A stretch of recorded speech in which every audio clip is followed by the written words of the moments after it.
यशवंत जी, आपने आपने आपने जाकर के अब तक तो जनता की थोड़ी बहुत नब्ज टटोली ली होगी। कौन आगे दिख रहा है?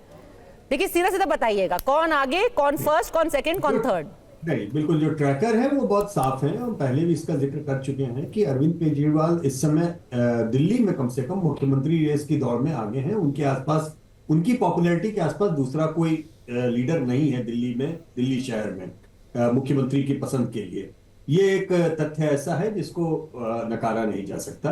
इसलिए स्वाभाविक सी बात है कि एक नेचुरल एडवांटेज लीडरशिप का जो है वो आम आदमी पार्टी के पास में है। इसका मतलब ये कतई नहीं है कि 10 साल की इनकम्बेंसी से वो परेशान नहीं है या उनके एमएलए या उनकी सरकार के खिलाफ नाराजगी नहीं है। वो अपनी जगह पे है, लेकिन केजरीवाल अपनी जगह पे उतने ही पॉपुलर है जिस तरह से केंद्र में नरेंद्र मोदी प्रधानमंत्री पद के लिए पॉपुलर है। वो भले ही उनके एमपीज और उनके बाकी लोगों के खिलाफ जितनी भी नाराजगी रही।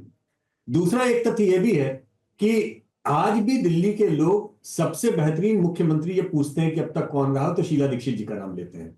अब ये कांग्रेस का दुर्भाग्य है कि शीला जी नहीं है और उनके वैक्यूम को कांग्रेस भर नहीं पाई है। इस नाते एंटी बीजेपी जो भी वोट ब्लैंक है पूरा, वो भी अरविंद केजरीवाल के खाते में जाता हुआ दिखा है और कहीं ना कहीं पे एंटी कांग्रेस वोट का भी हिस्सा एक बड़ा उनके खाते में जाता हुआ दिखा। इसीलिए पिछले 10 साल में 5 चुनावों में पद्मजा हम लोगों ने स्प्लिट वोट, दिल्ली वोट के जैसा देखा है। वो कहीं पर भी पूरे देश में उस तरीके का दिखा नहीं।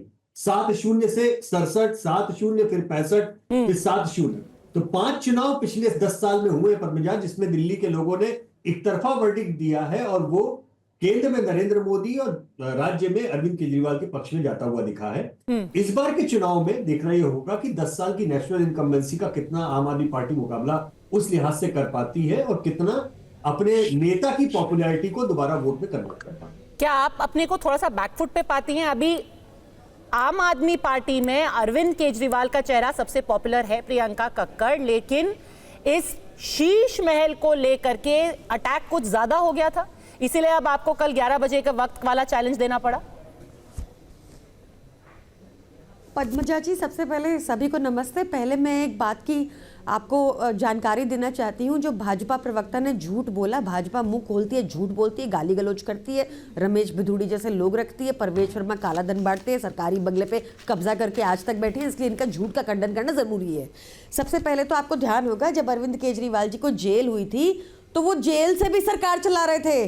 भाजपा गए थे भागे भागे कोर्ट कि ये काम नहीं कर सकते, इनका इस्तीफा लो, और कोर्ट ने भी फटकार लगाई कि ये कोर्ट नहीं कर सकता। हम जेल से सरकार चला रहे थे।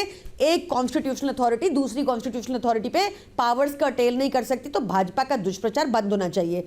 दूसरा, हमने तो अब कह दिया, आपने आज हमारी इनकम्बेंट सीएम को निकाल दिया घर से। हम फिर भी कह रहे हैं जाइए चेक कीजिए, मीडिया को ले जाइए, पर प्रधानमंत्री आवास भी तो खोलिए। जो उन्होंने राजमहल बनाया है, जो अंदर सुरंग बनाई है, जो वहां पे 300 करोड़ का कारपेट लगाए, वो भी जनता को दिखे। आप यहाँ के भी कम बोर्ड देख लेना और वहां के भी कम बोर्ड देख लेना, क्योंकि भाजपाइयों का दिमाग टॉयलेट्स में पड़ा रहता है, तो दोनों ही देख लेंगे, कंपेयर कर लेंगे। चौथी बात, आज आपने देखा इनकी एक और नेत्री, भाजपा की बड़ी नेत्री ने कहा है कि महिलाओं को 2100 रुपया नहीं मिलना चाहिए दिल्ली में।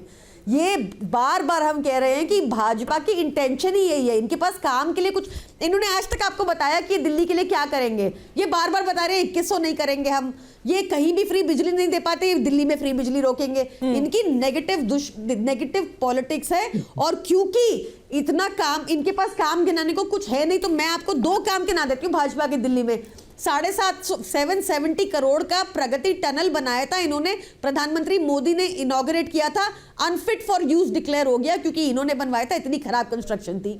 दूसरा, टर्मिनल 1 दिल्ली एयरपोर्ट का इन्होंने बनवाया, इन्होंने इनॉग्रेट किया, छत गिर गई, 3 लोगों की मौत हो गई। ऐसे इनके काम होते हैं। और हर यहाँ नहीं, बिहार में 13 ब्रिज गिर गए पिछले 1 साल में।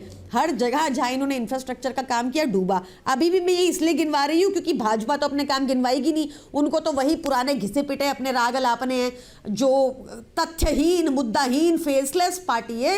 उनके पास कुछ तो जवाब होगा दिल्ली की बिगड़ती कानून व्यवस्था पर। कुछ तो बताएं, कोई तो काम गिना दें, कुछ तो बता दें कि आगे क्या करने वाले हैं।